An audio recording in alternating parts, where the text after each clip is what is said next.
হেলাল ভাই খুবই পাংচুয়াল ছিলেন। উনি যদিও হোস্টেল জীবনযাপন করেন, ওনার জীবনের মধ্যে একটা শৃঙ্খলা ছিল। অক্টোবরের ৫ তারিখে জন্মদিনেও আমি তখন জিজ্ঞেস করছিলাম, হেলাল ভাই আসলে আপনার মৃত্যু নিয়ে ভাবনা হয় কিনা?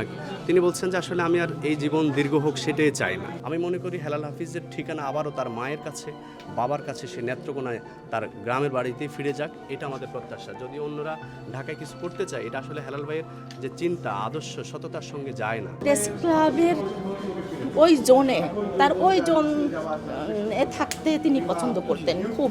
হেলাল ভাইকে হারালাম আমরা। হেলাল ভাইকে হারানোর মধ্য দিয়ে আসলে বাংলা কবিতার একটা গুরুত্বপূর্ণ অধ্যায়ের সমাপ্তি ঘটলো। এটা একটা অপূরণীয় ক্ষতি, একটা ভয়াবহ ক্ষতি। হেলাল ভাই খুবই পাংচুয়াল ছিলেন। উনি যদিও হোস্টেল জীবনযাপন করেন, ওনার জীবনের মধ্যে একটা শৃঙ্খলা ছিল। মানে 12টার দিকে উনি কিন্তু দুপুরে খাবার খেয়েছেন। ধারণা করা হচ্ছে 1টার দিকে তিনি ওয়াশরুমে গোসলের জন্য যান। আজকে যেহেতু জুমার দিন, অনেকেই আসলে বেরিয়ে এসেছেন নামাজের জন্য। 1টা-1.5টা কেন্দ্রিক ওনাকে কিন্তু যখনই ওনাকে আর সারা শব্দ পাচ্ছিলেন না, যারা ছিলেন তারা কিন্তু হোস্টেলের অন্য যারা বর্ডার, তারা কিন্তু হেলাল ভাইকে চিনতেন এবং পছন্দ করতেন। যখনই ওনার কোনো অসুবিধা হতো তারা কিন্তু খেয়াল করতেন। ওই ধারাবাহিকতায় তারা যখন তার শব্দ পাচ্ছিলেন না, তখন তারা হোস্টেল কর্তৃপক্ষকে জানিয়ে মানে প্রায় বেলা 2টো বেজে গেছে, তখন ওয়াশরুমের দরজা ভেঙে তাকে হসপিটালে আনার ব্যবস্থা করেন। হসপিটালে আনতে 2:10 বেজে গেছে। সানবিট সব দিবে সামাল। সানবিট ম্যাজিক প্রেস ডিশওয়াশিং এর মাথা ঘোরানো সলিউশন। তারপরে ডিউটি ডাক্তার যিনি ছিলেন ইমার্জেন্সি, তার সঙ্গে আমি কথা বললাম। তিনি বললেন যে আমরা প্রাথমিকভাবে তার যেসব ফাইলস চেক করা এবং ইমার্জেন্সি বিষয়ে মেডিকেল টার্ম, সেগুলো আমরা দেখার চেষ্টা করলাম। দেখে আমরা বুঝলাম যে আসলে তিনি আসলে ওখানেই মারা গেছেন। কিন্তু একটা অফিসিয়াল যে ঘোষণা, ডাক্তার বলছেন যে তাকে 2:40-এ তিনি মৃত্যুর সার্টিফিকেটে লিখছেন এবং এইটাই ঘোষণা দিয়েছেন আর কি। অক্টোবরের 5 তারিখে জন্মদিনেও আমি তখন জিজ্ঞেস করছিলাম, হেলাল ভাই আসলে আপনার মৃত্যু নিয়ে ভাবনা হয় কিনা?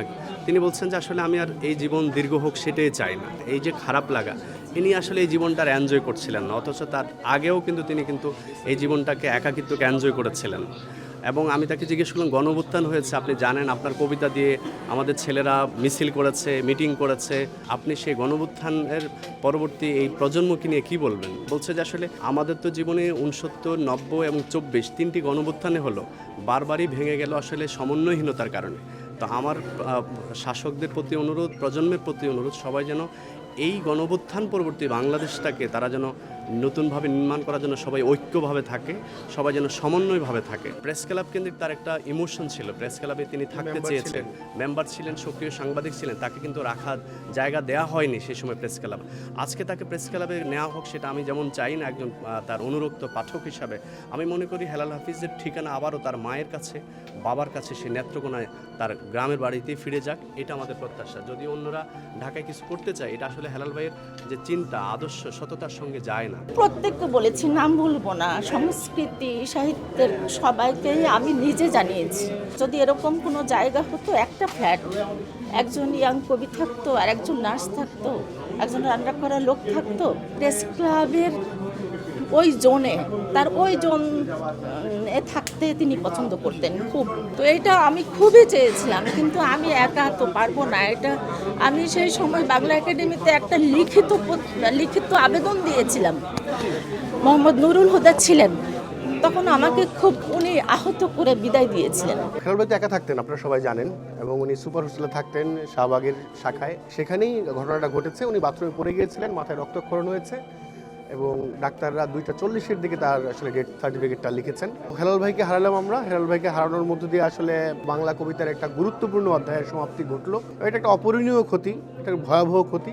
এখন যৌবন যার, মিছিলে যাওয়ার তার শ্রেষ্ঠ সময়। এই যে মিছিল করা, প্রতিবাদ দ্রোহের কবি হেলাল হাফিজ। ফলে হেলাল ভাইকে হারানোটা আমাদের জন্য ভয়াবহ, অপূরণীয় ক্ষতি। এবং কবিতার ক্ষেত্রে উনি খুবই কত খুঁতখুঁতে ছিলেন, এটা আপনারা আসলে বুঝবেন যে একটা মানুষ 50 বছর ধরে লিখেছেন, কিন্তু তার মাত্র 3টা কবিতার বই, তার মধ্যে একটা আবার কবিতার সংকলন। যে জ্বলে আগুন জ্বলেই মূলত তার আসল বই। তারপরের যেই 2টা, সেটা আসলে সেই অর্থে সংকলন। খুব ভালো, মানে উনি বই হিসেবে উনি নিজেই স্বীকার করতেন না। ফলে কবিতার জায়গায় হেলাল ভাই অতুলনীয়। এবং যেই কবিকে আসলে মানুষ, গণমানুষ যে কবিকে গ্রহণ করেছে, ফলে হেলাল ভাইকে হারানোটা আমাদের জন্য একটা ভয়াবহ ক্ষতি হতে পারে।